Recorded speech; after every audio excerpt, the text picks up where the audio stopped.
Hi అండి, నమస్తే. Welcome to series kitchen and tips. ఈరోజు మన ఛానల్లో మరొక మంచి యూస్ఫుల్ టిప్తో అయితే మేము ముందుకు వచ్చేసానండి. వీడియోని అయితే కనుక ఎక్కడా కూడా స్కిప్ చేయకుండా చూడండి. ఈ వీడియో చూసే ముందు చిన్న రిక్వెస్ట్ అండి, ప్రీవియస్ వీడియోస్ అన్ని చెక్ చేయండి. ఏ ఒక్క వీడియో అయినా సరే మీకు యూజ్ అవుతుంది, కంటెంట్ ఉందనుకుంటే ఛానల్ని అయితే సబ్స్క్రైబ్ చేసి నన్ను అయితే సపోర్ట్ చేయండి ఫ్రెండ్స్. చూడండి, ఇక్కడ వీడియోలో మనం ఇత్తడి రాగి వస్తువులను సింపుల్గా ఇంట్లో ఉన్న వస్తువులతోనే ఎటువంటి కెమికల్స్ లేకుండా చక్కగా చాలా కొత్తవిలా మెరిసేలాగా అయితే మనం తయారు చేసుకోవచ్చండి. జస్ట్ అట్లా రుద్దితే చాలు, చక్కగా మనకి రాగి వస్తువులు కానీ ఇత్తడి వస్తువులు కానీ తళతళ మెరుస్తాయండి. నార్మల్గా ఇత్తడి రాగి వస్తువులు క్లీన్ చేయడానికి మనం పితాంబరి అలాంటివి యూజ్ చేస్తూ ఉంటాము. పితాంబరి అయితే కొంచెం కాస్ట్ ఉంటుంది కదండి, మన ఇంట్లో ఎప్పుడు కూడా అవైలబుల్ గా ఉండదు. మన ఇంట్లో మన కిచెన్ లో ఉండే వాటితోనే ఈజీగా అయితే ఈ మిశ్రమాన్ని తయారు చేసుకుందాం. ఈ మిశ్రమాన్ని తయారు చేసుకుని చక్కగా ఇత్తడి రాగి వస్తువులను అయితే క్లీన్ చేసుకోవచ్చు. ఈ మిశ్రమాన్ని అలా అప్లై చేసి జస్ట్ అట్లా రుద్దితే చాలని. చూడండి, మనకి రాగి చెంబు అనేది కొత్తదిలా మెరిసిపోతుంది. మీకు డిఫరెన్స్ తెలుస్తుంది కదండి. మీకు క్లియర్ గా చూపించడం కోసమే ముందైతే కొంచెం మనం ప్రిపేర్ చేసుకున్న మిశ్రమాన్ని కొంచెం రాగి చెంబుకి అప్లై చేసి ఈ విధంగా టిష్యూ పేపర్ తో తుడిచి అయితే చూపిస్తున్నాను. చూడండి, మనం ఈ మిశ్రమాన్ని తయారు చేసుకోవడం కోసం ముందుగా అయితే ఒక చిన్న బౌల్ తీసుకోండి. ఇందులో శనగపిండి అందరింట్లో ఉంటుంది కదండి, ఒక 1 టేబుల్ స్పూన్ వరకు శనగపిండి అయితే వేసుకోవాలి. చూడండి, నేను ఇక్కడ ఈ స్పూన్ తో అయితే ఒక 1 టేబుల్ స్పూన్ వరకు శనగపిండి వేసుకుంటున్నాను. నేను ఒక చిన్న రాగి చెంబు అలాగే ఒక చిన్న ఇత్తడి ప్లేట్ ని క్లీన్ చేయడానికి నాకు సరిపోయినంత అయితే నేను తీసుకున్నా. మీరు ఇంకా ఎక్కువ ఇత్తడి రాగి సామాన్లు క్లీన్ చేయాలంటే దానికి సరిపోని శనగపిండిని అయితే తీసుకోండి. తర్వాత ఒక 1/2 టేబుల్ స్పూన్ వరకు సాల్ట్ వేసుకోవాలి. మనం సాల్ట్ ఎంత వేసుకున్నామో అదే క్వాంటిటీలో బేకింగ్ సోడా వేసుకోవాలండి. వంట సోడా అంటారు కదా, అది ఒక 1/2 టేబుల్ స్పూన్ వరకు వేసుకోండి.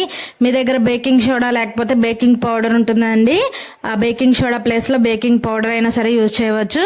తర్వాత వెనిగర్ అండి, వెనిగర్ కూడా అందరిళ్లలో ఉంటుంది. ఈ వెనిగర్ ని కొంచెం కొంచెంగా వేసుకోవాలి. ఈ వెనిగర్ వేసేటప్పుడు ఒకేసారి ఎక్కువ వేయొద్దండి, చూసుకొని కొంచెం కొంచెం నిదానంగా వేసుకుంటూ ఇలా కలుపుతూ ఉండాలి.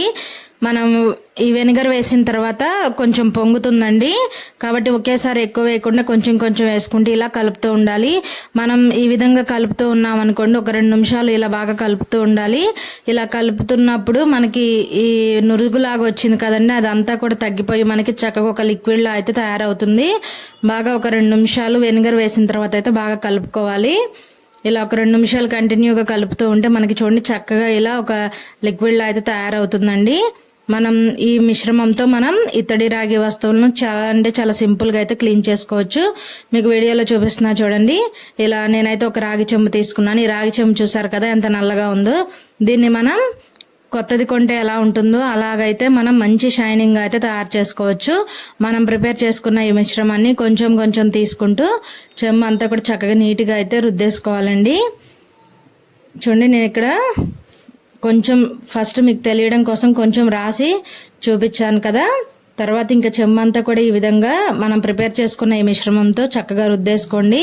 చాలా అంటే చాలా బాగా క్లీన్ అవుతుందండి, ఎటువంటి కెమికల్స్ లేకుండా చక్కగా అన్ని కూడా మన ఇంట్లో ఉండే వాటితోనే ఇలా ఇత్తడి రాగి వస్తువులను అయితే సింపుల్ గా అయితే క్లీన్ చేసుకోవచ్చండి.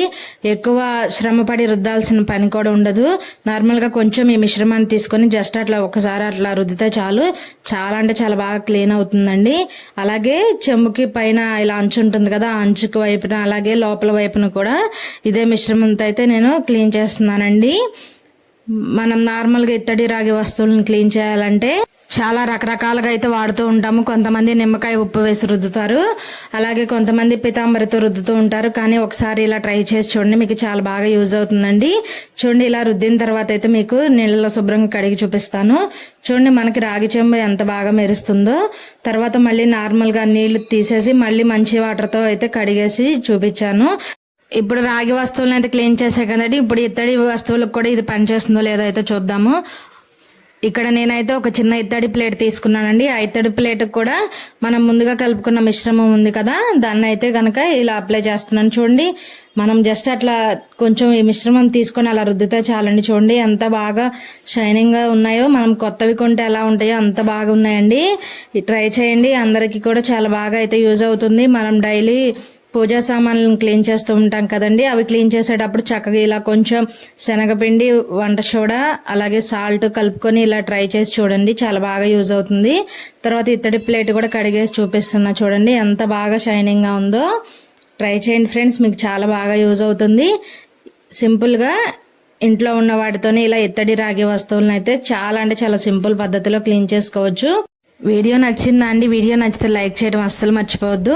అలాగే మరెన్నో ఇంట్రెస్టింగ్ వీడియోస్ మన సిరీస్ కిచెన్ అండ్ టిప్స్ ఛానల్ని అయితే ప్లీజ్ అండి వెంటనే సబ్స్క్రైబ్ చేసుకోండి. Thanks for watching video.